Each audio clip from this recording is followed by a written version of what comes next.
નમસ્કાર દોસ્તો, હું ઇમ્તિયાઝ પઠાણ। વાંકાનેર વિધાનસભાના ધારાસભ્ય શ્રી જીતુભાઈ સોમાણી દ્વારા એક નિવેદન આજે આપવામાં આવ્યું।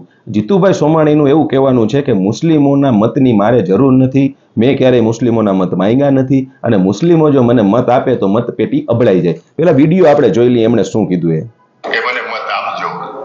હવા 2 લાખ મતદારો છે।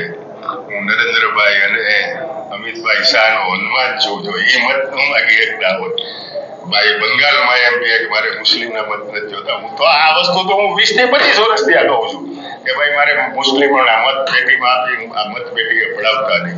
શ્રી માનનીય ધારાસભ્ય શ્રી જીતુભાઈ સોમાણી, તમારું કહેવાનું એવું છે કે મુસ્લિમોના મતથી તમારી મતપેટી અબડાઈ જતી હશે। ભાઈ, આશ્ચર્યની વાત તો એ છે કે તમે આ વિડીયોની અંદર પોતાને ભગવાન શ્રી હનુમાનજી સાથે સરખાવો છો। તમે કદાચ તમારા માનવા પ્રમાણે હનુમાન ભગવાન હોઈ શકો, પણ હનુમાન ભગવાન જેમના ભક્ત હતા એ ભગવાન રામ વિશે કદાચ તમને ખબર નથી કે જો તમને ખબર હોત તો આ આભડછટવાળી વાત તમે ન કરત।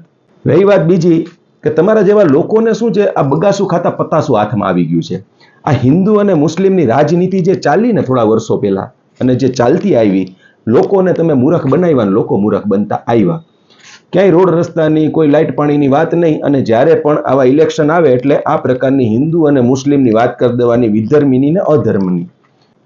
આ જે કેફ છે એ કેફના કારણે તમારા જેવા લોકોને આજે એ પદ મળી ગયું છે, પણ એ પદની ગરિમાની તમને ખબર નથી। કારણ કે જો ખબર હોય તો જે પદ ઉપર તમે છો એમાં જે તમે દર મહિને પગાર લ્યો છો, જે ગ્રાન્ટો લ્યો છો અને એ ફાળવો છો, એ બધું પ્રજાના ટેક્સના પૈસામાં છે। અને એ ટેક્સના પૈસા હિન્દુ ટેક્સ અને મુસ્લિમ ટેક્સ, શીખ ટેક્સ અને ઈસાઈ ટેક્સ એમ નથી આવતો।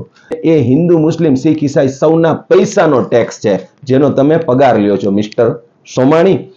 રહી વાત આ મુસ્લિમોના મતથી મતપેટી અબડાઈ જવાની, તો તમારા ભારતીય જનતા પાર્ટીના જે મોભીઓ છે એમણે હમણાં સ્થાનિક સ્વરાજની જે ચૂંટણી ગઈ ને એમાં 200 જેટલા મુસ્લિમ ઉમેદવારોને ટિકિટ ફાળવી હતી, પ્રેમ ઉભરાઈ પડ્યો હતો, અને એમાંથી 122 જેટલા લોકો તો જીતીને પણ આવ્યા।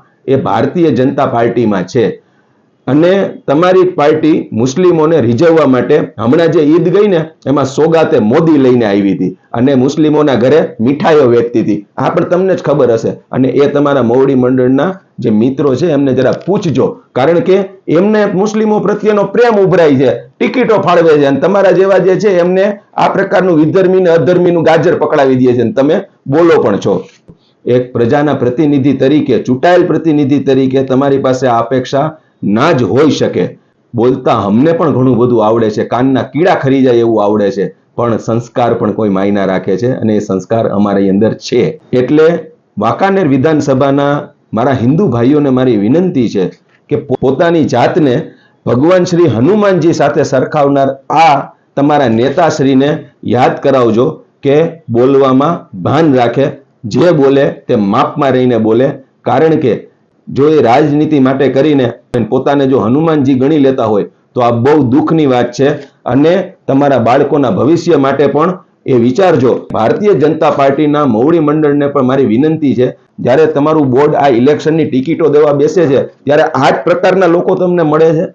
ભારતીય જનતા પાર્ટીને આજે લોકો સ્વીકારે છે, પણ આ પ્રકારના આ ગોબર ભક્તિનું જે ગાજર લઈ અને મનમાં આવે એ પ્રકારના જે સ્ટેટમેન્ટો આપે છે, આનાથી 18 વરણ જે આપણા ગુજરાતની અંદર હળીમળીને રહે છે, એકતા ભાઈચારાથી રહે છે, એને ક્યાંક ને ક્યાંક પલીતો ચાપનારી આ બાબતો છે। અને આ અધર્મી અને વિધર્મીની રાજનીતિ હવે જૂની થઈ ગઈ છે। આજનો મતદાર જાગૃત છે, શિક્ષિત છે। ક્યાંક એવું ન થાય કે આ 182 માંથી જે બહુમતી જે આવે છે એ બહુમતી ક્યાંક બહુ પાછળ ન વહી જાય। આ જ વાત સાથે આપના ભાઈનું સલામ।